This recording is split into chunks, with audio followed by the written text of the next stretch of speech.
जब भी पाकिस्तान का मैच खत्म होता है, कुछ गलतियां आपको मैं बताता हूं और कुछ गलतियां आप कमेंट बॉक्स में बताते हैं। तो एक बात तो तय है कि काफी ज्यादा चीजें पाकिस्तान क्रिकेट टीम में ठीक नहीं हो रही, क्योंकि आप पाकिस्तान में इस टाइम जिससे मर्जी पूछ लो, हर बंदा आपको अलग अलग चीजें गिनवा देगा कि ये चीज ठीक होनी चाहिए, फलां प्लेयर गलत टीम में आया है, फलां को कप्तान नहीं होना चाहिए, इसको टीम से निकालो, इसको टीम में डालो।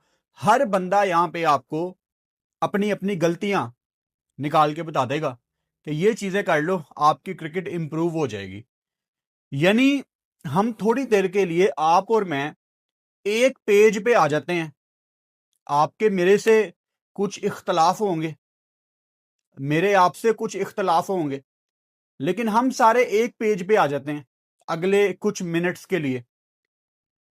पाकिस्तान टीम में इस टाइम बहुत ज्यादा मसले हैं और हमारी जिस तरफ डायरेक्शन जा रही है, हम बड़ी जल्दी किसी ना किसी वर्ल्ड कप का क्वालिफायर राउंड खेलेंगे। हालात इस तरफ तेजी से जा रहे हैं और इसका जिम्मेदार कोई एक बंदा नहीं है, कोलेक्टिवली आपका पूरा सिस्टम, आपके प्लेयर्स, आपके चेयरमैन, आपके कोचेज, सारे इसमें इन्वॉल्व रहे हैं एट टाइम्स। पाकिस्तान जैसे कल पहला मैच हार गया, अब दूसरे मैच के लिए देखना आप कुछ ना कुछ चेंज पाकिस्तान में लाजमी होगा। मतलब हम कोई सीरीज की शुरुआत करते हैं, एक मैच के बाद हम अपनी प्लेइंग 11 भी चेंज करने पे आ जाते हैं, जिसका मतलब साफ साफ ये है कि हम team at the first place ठीक तरह बना ही नहीं पाते। और हम कैसे ठीक टीम बनाएंगे, क्योंकि हमारा स्क्वाड ही ठीक नहीं होता। और ये अब से नहीं है, आप इससे पहले भी देख लो। चलो चैंपियंस ट्रॉफी की एग्जांपल हम ले लेते हैं। आपने बाबर आजम को ओपन करवा दी, जो कि बड़ी ज्यादती थी, उसको अपने नंबर पे ही बैटिंग करनी चाहिए थी। आप सिर्फ एक स्पिनर लेके गए, अबरार। और ये डिसीजन बेसिकली किसके थे? ये सारे डिसीजन आकिब जवेद के थे। अब कड़ियों से कड़ियां हम जोड़ेंगे। कल पाकिस्तान का मैच था, हम इस टॉपिक को कवर नहीं कर सके, इसीलिए आज इस पे बात करना बहुत इंपॉर्टेंट थी। पाकिस्तान क्रिकेट बोर्ड ने अपना जो सेंट्रल कॉन्ट्रैक्ट अनाउंस किया था, वो सिर्फ एक प्लेयर ने अभी तक साइन नहीं किया, और वो प्लेयर है मोहम्मद रिजवान। मोहम्मद रिजवान ने इनकार कर दिया कि मैं सेंट्रल कॉन्ट्रैक्ट साइन नहीं करूंगा। अब जिन लोगों को नहीं पता, उनके लिए बता रहा हूं कि सेंट्रल कॉन्ट्रैक्ट का मतलब होता है आपकी माहाना तनख्वाह। पाकिस्तान क्रिकेट बोर्ड एक लिस्ट जारी करता है, जो कि आपके सामने मौजूद है। ये चेंज होता रहता है, इसका जब टेन्योर खत्म होता है। इसमें डिफरेंट प्लेयर आते हैं डिफरेंट कैटेगरीज में, हर कैटेगरी के डिफरेंट पैसे होते हैं। जो सबसे ऊपर वाली कैटेगरी होती है उसके सबसे ज्यादा पैसे होते हैं। तो आपको पता ही है, पाकिस्तान क्रिकेट टीम की बुरी परफॉर्मेंस के बाद पीसीबी ने ए कैटेगरी खत्म कर दी थी, और जो आपकी हाईएस्ट कैटेगरी है वो बी कैटेगरी है। बी कैटेगरी में मोहम्मद रिजवान मौजूद है, जो कि उस टाइम पाकिस्तान वनडे के कप्तान थे, इसीलिए उनको हाईएस्ट कैटेगरी में रखा भी हुआ था। लेकिन उसके बाद अभी आपको टेस्ट मैच के दौरान ही एक इतनी बड़ी खबर मिली। एक तो ये भी हमारी अनप्रोफेशनलिज्म है ना, कि इंटरनेशनल मैच चल रहा है, मैच के दौरान एक बंदा प्लेइंग 11 में है और उसको पता लगता है कि मेरे से एक फॉर्मेट की कप्तानी ले ली जाएगी। और क्रिकेट बोर्ड में जितने लोग बैठे हुए हैं, इनको इतना रहम नहीं आता कि हम टेस्ट मैच पूरा होने दें यार, क्योंकि आपने उसको वनडे से उतारना था ना। तो आपकी तो टेस्ट सीरीज के बाद T20 सीरीज थी, जो कि शुरू हो गई है। आप बड़े आराम से वेट कर सकते थे। लेकिन वो मैंने पहले भी एग्जांपल दी थी ना, कि पाकिस्तान क्रिकेट बोर्ड में जो लोग बैठे हुए हैं डिसीजन मेकर्स, ये मुझे मेंटली बड़े छोटे लगते हैं। वो जैसे होता है ना कोई 18-19 साल का बच्चा, जो जब जिंदगी में पहली दफा आईफोन लेता है तो उसको जल्दी से सबको बताना होता है, यार मैंने आईफोन ले लिया, मैंने आईफोन ले लिया। तो वो हाल है पाकिस्तान क्रिकेट बोर्ड का। जब ये कोई चीज सोच लेते हैं तो इनको फौरन से वो चीज अनाउंस करनी होती है। वो टाइमिंग बड़ी गलत थी।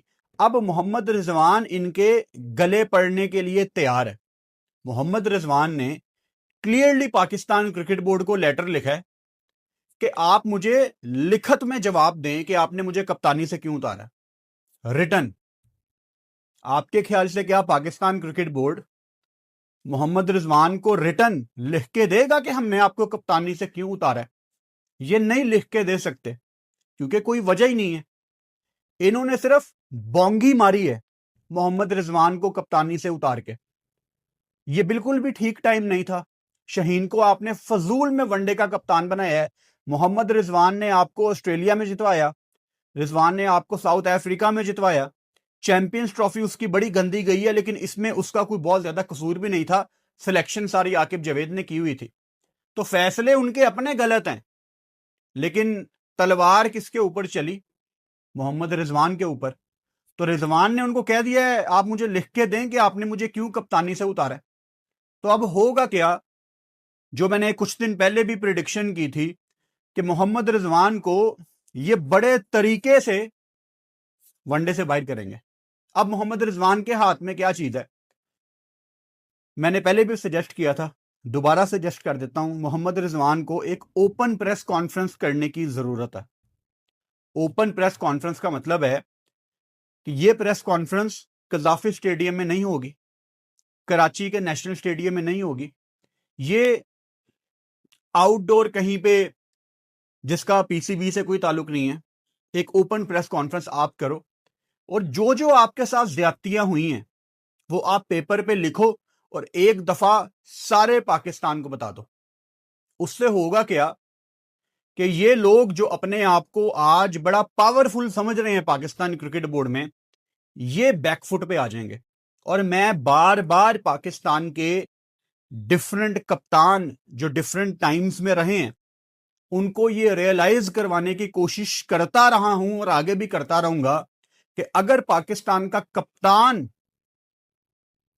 अपने लोगों को कहेगा ना कि मेरे साथ खड़े हो जाओ, सारा पाकिस्तान अपने कप्तान के साथ खड़ा होगा।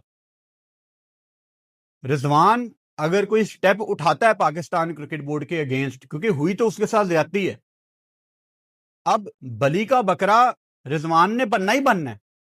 अपने आप को बचाने के लिए उसको ये इकदाम उठाने चाहिए। वो लोगों को बताए कि मेरे साथ ये ज्यादतियां हुई हैं। ओपन प्रेस कॉन्फ्रेंस करो, लोग आपके पीछे आके खड़े होंगे। अब सेंट्रल कॉन्ट्रैक्ट में वो जो कल भी आपको मैंने पाकिस्तान साउथ अफ्रीका की रिजल्ट वीडियो में बताया ना कि इन लोगों की कोई डायरेक्शन नहीं है, उसका एक और सबूत ये सेंट्रल कॉन्ट्रैक्ट भी है। आप देख लो, इसमें B category, Shadab Khan B category में है। शादाब खान जब टीम से बाहर हुआ था, अपनी गंदी परफॉर्मेंस की वजह से बाहर हुआ था, अगेन उसको भी बगैर कुछ किए वापस लाया गया। वो इंजरी हुई, बाहर हो गया, कोई उसने वैल्यू ऐड नहीं की और वो आपकी हाईएस्ट कैटेगरी में है। कैसे?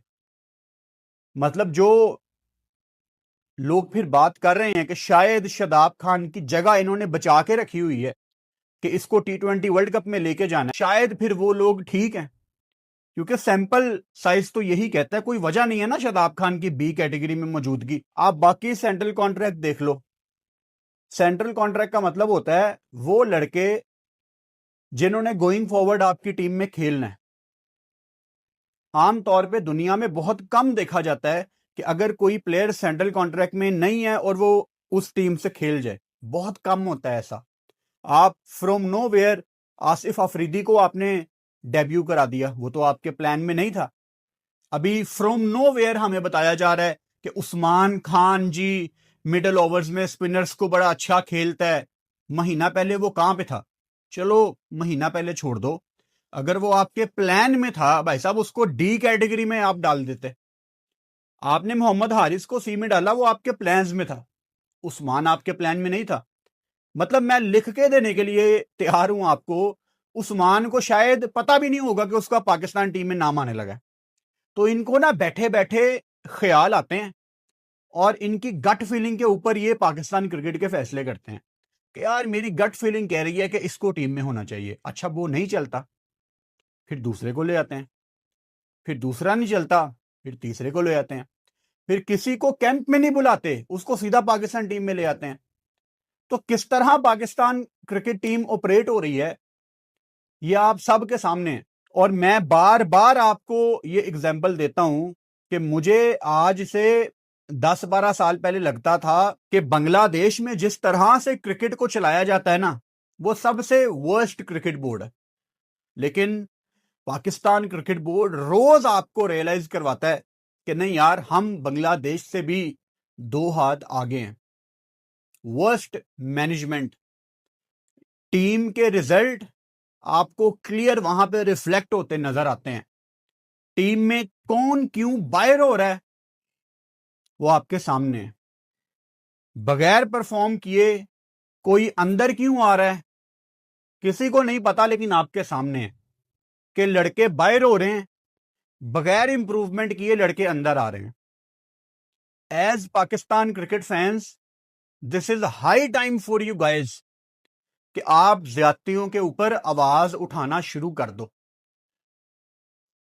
अगर आप ज्यादतियों के ऊपर आवाज नहीं उठाएंगे तो आपकी क्रिकेट जिस तरफ जा रही है ना, वो टाइम दूर नहीं है कि आप वर्ल्ड कप का क्वालिफायर राउंड खेल रहे होंगे। यहां पे जो पाकिस्तान का कप्तान बनता है वो लेट डाउन करना शुरू कर देता है, क्योंकि यहां पे कप्तानों को शायद फ्रंट से लीड ही करना नहीं आता। एक टाइम पे, कल भी मैंने बताया था, सलमान अली आगा भी हमें बताते थे कि जी मेरी कप्तानी में तो मैं मैच विनर्स बना दूंगा यंगस्टर्स को। वो हारिस को बाहर कर दिया, हसन नवाज को नीचे 6 नंबर पे फेंक दिया। कल भी मैंने बताया था चौथे नंबर पे हसन नवाज की 44 की एवरेज है, 180 का स्ट्राइक रेट है। अगर आप पाकिस्तान टीम में, आपने पाकिस्तान की अगर प्लेइंग 11 बनानी है तो आप अगर प्लेइंग 11 लिखोगे ना, 2 ओपनर आपने लिख दिए, साइम और फरहान। चौथे नंबर पे आप हसन नवाज का नाम लिखेंगे, बाकी जिसको मर्जी आप खिला लो। ये 1-1.5 महीने पहले हम सब ऐसा सोच के चल रहे थे, लेकिन यहां पे 2 फेलियर्स आते हैं और बच्चे को बता दिया जाता है कि भाई साहब हमारे अंदर सब्र नहीं है। अभी ऐसे ऐसे लड़के टीम में आ जाते हैं जो इनके वहमो गुमान में नहीं होते, जो हमारे भी दूर दूर तक दिमाग में नहीं आया होता बंदा, वो पाकिस्तान टीम में आ जाता है। अभी साउथ अफ्रीका के स्क्वाड में उस्मान तारिक भी है, अगेन वो भी सेंट्रल कॉन्ट्रैक्ट का हिस्सा नहीं है, और ये सेंट्रल कॉन्ट्रैक्ट 1 साल के लिए है। इसका मतलब है कि वो भी इनके प्लान में नहीं था। इनके प्लान में कौन था? सुफियान मुकीम। इनके प्लान में कौन था? अबरार।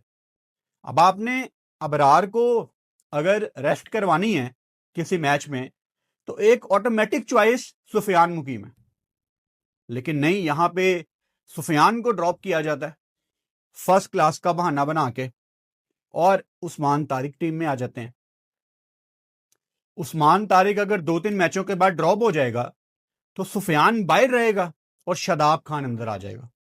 और वर्ल्ड कप में शादाब खान कोशिश कर रहा होगा बेटर बनने की, और मैं यहां पे बैठ के चीख रहा हूंगा कि भाई साहब शादाब खान के 4 ओवर्स में उसको जो कुट पड़ रही है उसका क्या।